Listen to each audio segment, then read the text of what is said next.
Hello and welcome to Rauta. I am Jerry and this time I'm talking about the coming festival known as Beyond the Gates 2024.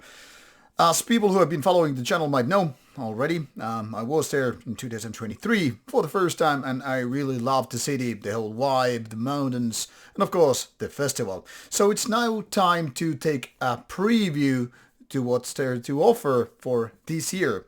Now, my next festival trip might be still a few weeks away, that is Steelfest, but already steering my gaze towards the future, and that is, of course, Beyond the Gates Festival in early August, well, late July, early August anyway, because it's only still a few months away, and of course, by this time, a lot of you are gonna plan how you're gonna spend your holidays, vacation, money, and all that stuff, and what kind of festivals you're gonna see.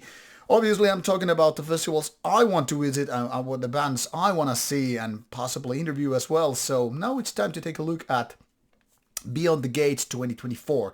Now, I'm not going to do a recap of the previous year in this video because that's already taken care of and all that stuff. So no need to just go back and recycle the material. So let's rather take a look what there is to offer this year. Now, this is how the basic website looks like. There's some updated information, latest news from the coming festival and all, the venues, the bars, and of course the venues where the gigs are taking place, mostly Krieghallen and USF Werftet, an old 12 building.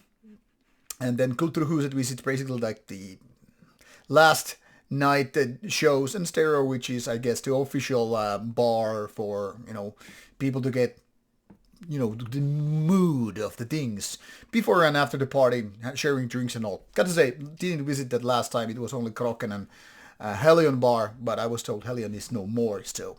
Maybe this time it's gonna be different. And of course, on the map you will, on the side you will find the map to Bergen and how it is, where it's located, and all that stuff. You will find addresses, etc. here, but let's focus on the lineup. Of course, you will find the tickets and other information here, whether you want to be a volunteer or whether you want to go there for one day for the whole treatment and all that stuff. Now, me and my crew, we're going to be there actually 5 days this time. That is, we have one day, the one day after the whole festival, when we're going to do a little bit of tourism. To actually see more of the mountains. I mean, we saw some of them last year, but still, there's so much to be seen. So instead of 4 days to be spent at the venues, seeing the gigs and all, we decided to take one extra day to have a little bit more time in the city because that kind of complements the whole thing here. But now let's talk about the lineup. 4 days from Wednesday to Saturday, and it's going to be interesting. Now, what I've learned over the years about Beyond the Gates is that all the time, or at least most of the time, when I've been able to figure it out, there are always some special shows. That means, for example, last year there was, D-Side doing a Legion tour show focusing on that album. Enslaved was focusing on Eld and so forth. So this time also there are a couple of special shows, which are not just, the band coming on stage doing their stuff of various releases and all. Mind you, there's nothing wrong with that. But there are also some special things which I guess are worth addressing. Now, for Mayhem, it means 40. And we know what 40 means, 40 years. Mayhem was started already in the 80s. Something that most people seem to kind of not figure out. I mean, of course, we're talking about the album era, which means basically the 1990s and onwards. But Mayhem already did stuff in the 80s, as you might know. And as such, they're celebrating 40th anniversary. That's kind of a mind-blowing thing if you really think about it, because I bet most fans of Mayhem are not even 40. Then you have other cool names such as Watain. Seen them a few times, always good shows. Had a meaningful conversation with Eric of Watain last year, so interview already done. By the way, Mayhem interview also done, so there are a couple of bands I can skip in that department. Threldom is going to be my first time ever. It's going to be interesting because I've seen Gal playing with Threldom at Gal's Weird shows, actually 2019 when they were warming up for Mayhem.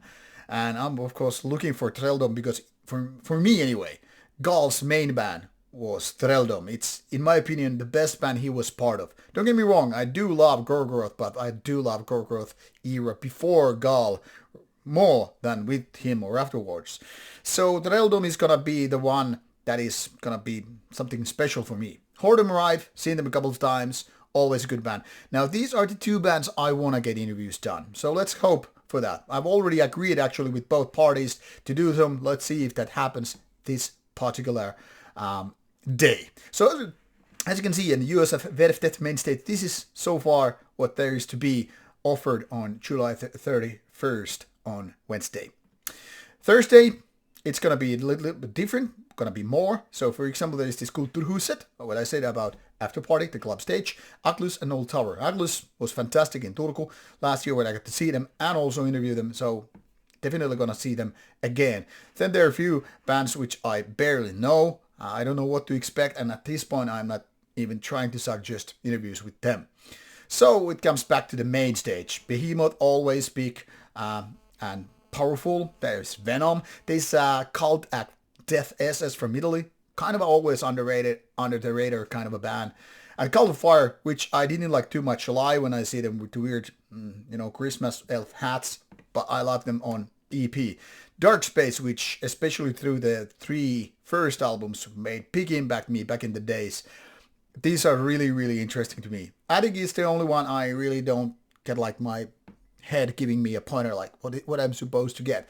But already this set of bands is going to be very, very interesting. I tried to get Venom for an interview a couple of years ago when they played in Inferno. Didn't happen. So new time again to try that one. And also going to try to get Behemoth in my hands for some talk with Nergal. I don't know if this is going to happen, but now you know what there is in my sight. And these would be interesting also. So let's see how it goes. I'm aiming for 2 bands per day, so we'll see about that.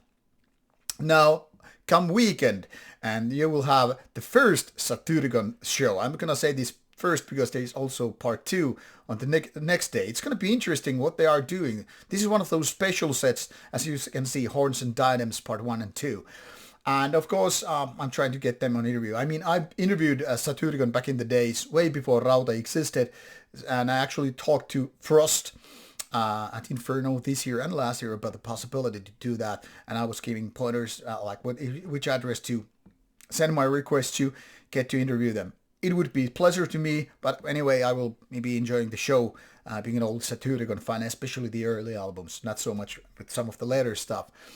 And yeah, I've seen them many times, and I think they're always solid. Gonna be interesting after so many years since I've seen the last time how it's gonna be this time. Enslaved, one of my long-lasting loves in terms of metal, is playing Frost, which was the album that kind of got me in back in the days. I'm talking about roughly mid-90s, something like 1994 maybe. When I got to hear Frost, and I was mind blown about the fierceness, the grimness, the coldness, but also the Viking feeling, the stories and all. So it's going to be special for me. I really liked the Eld set last year, and Eld and Frost, they're kind of like, indeed, fire and ice, and I cannot really say which one is my favorite. I used to think it's Frost, then again later I think it was more like Eld, but really, to be honest, I really like both albums.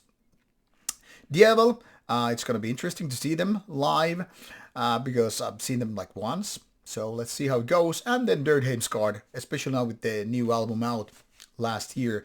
Now I get to see them already at Steelfest, so this might be a little bit so-so in terms of seeing the show this time. And of course, it depends how the interviews are overlapping with the shows. I tried to get Dirt Heimskard interview done at Steelfest, so if with any luck comes across, I will have the Dirt Heimskard interview out by the time I'm here at the Beyond the Gates. So it's already pretty interesting lineup. And then there is Au Noir for me personally to see again after so many years. And I wish I can make a new interview with them, because back in the days it was in 2018. It was a little bit of a letdown, uninspired and all that stuff. And mind you, it's a really, really good band, both on stage, both on albums. So I kind of wish to come back and make a better interview. But like I said, nobody knows at this point what's going to happen in terms of interviews.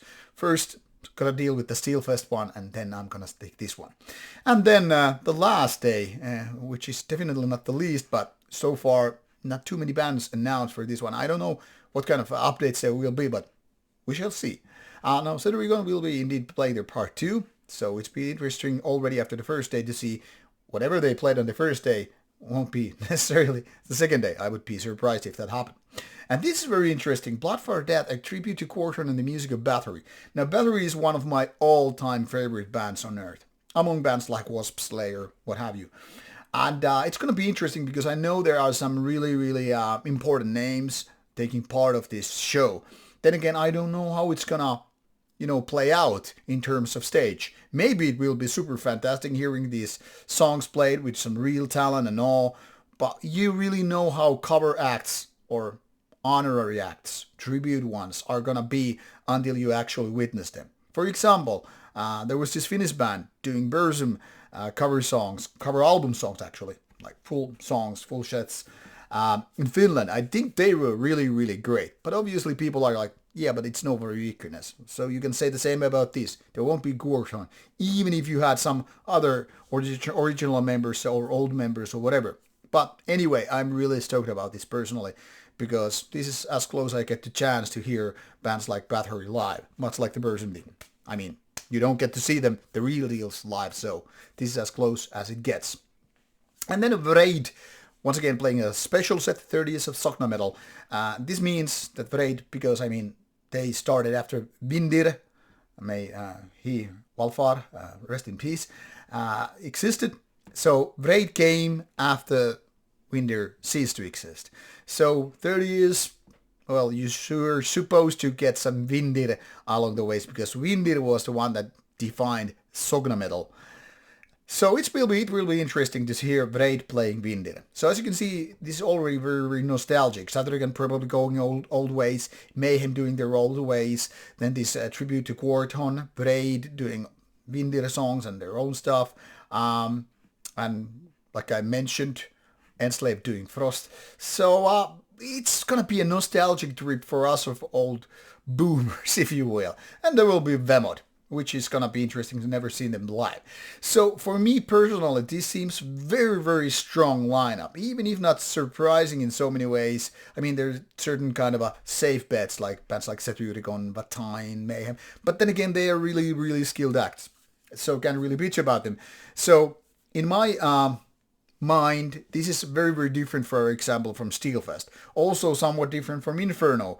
Inferno is more like, some would say, more safe commercial acts. This is more about nostalgia trips, where Steelfest is more about cult acts. So what you can see here is this triangle where these all are complementing, for me anyway. I'm not saying these are necessarily competitors to one another. I would say these are all catered to very different needs and a little bit different audience, even if the main audience is, well, people interested in black metal. Now, personally, I like Beyond the Gates a lot, based on my last year. I mean, I like the city, I like the festival, I like the bands, and I get to meet a lot of interesting and cool people last year, so there's nothing bad for me to say about it, except one thing, and this is not something that is considered surprising. Bergen is expensive. For me, especially when I was comparing this to Inferno, being there like 4 times now and only once to Beyond the Gates, hotels are more expensive because this is the high season, whereas Inferno, it's Easter where everything's basically close to, bank holidays and what have you. And of course, the price range is roughly the same as in Oslo. So whenever you go for food, go for drinks, and beers, what have you, expect to spend a lot of money. There's only like one place which has been more expensive, in my opinion, in my experience, where I've been traveling throughout the decades, and it's Iceland. I don't know how Iceland is nowadays, but if you've been there, if you've been to Finland, you roughly know what Norway is going to be, in case this is your first time. If you've been to Norway, you already know it. You're going to stash some money in order to be there, in order to enjoy your stay. If you're not poor, well, Beyond the Gates is definitely for you in terms of whole experience, to get the city, to get the mountains, to get the bands, to get the nightclub vibes and all. And of course I will be there to entertain you, say hello to you, ask you some silly questions, answer your smart questions and all that stuff. Now, I hope to see you at Beyond the Gates. If you see me there and you're a follower of the channel or some random fan or hater, come pull me by the sleeve and I'll have time for you to say hello and whatever. But maybe we will see there in August. Maybe we will not. Let's see how it is. And should you have any questions about Beyond the Gates based on my 1 year experience, let me know in the comment section and I'll get back to you about what you should know, what you should consider about the trip. and all. And about interviews, I will announce them later when I have actually agreed to something, but this won't most likely be before June or July, so don't ask me too early because I most certainly won't know within a couple of days as this video comes out.